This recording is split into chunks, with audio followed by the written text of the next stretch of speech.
The Definitive 50, with your host, Noobs. Nintendo's famous Punch-Out series began life in the arcades of the 1980s before being introduced to its mainstream audience with Mike Tyson's Punch-Out on the NES.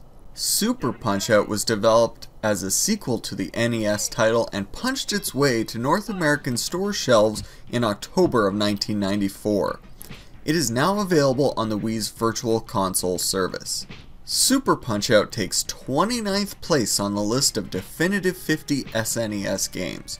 In this title, you play as Little Mac, a boxer in the World Video Boxing Association who seeks to become champion. This title continues the addictive and challenging puzzle-like playstyle established by its predecessors. Don't go thinking this is a typical action-y boxing game. Super Punch-Out requires the player to watch his or her opponents carefully, learning patterns and figuring out what moves to use and when to strike. The gameplay can feel like a series of boss fights in which the enemy's pattern must be learned and exploited. Build up your S-bar by battering your adversary with repeated small punches, then go in for the knockout with heavier swings.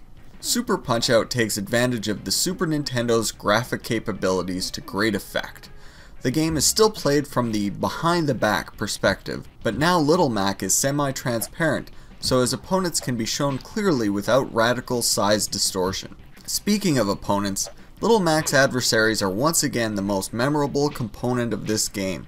Cleverly named and humorous enemies such as Bob Charlie, Dragon Chan, and Bear Hugger each feature as levels of Super Punch-Out. The 16 opponents are broken up across 4 circuits of the game's championship mode. All 4 of each circuit's boxers must be defeated in succession in order to beat those circuits. Super Punch-Out also features a time attack mode and a records view mode, both of which go a long way to extend the game's replay value. Player progress can thankfully be saved. Punch-Out for NES is one of that system's best remembered titles, but its Super NES successor also deserves great praise for its strong continuation of that title's gameplay as well as impressive visual style. Check back next week for entry 28 on the Definitive 50 SNES games.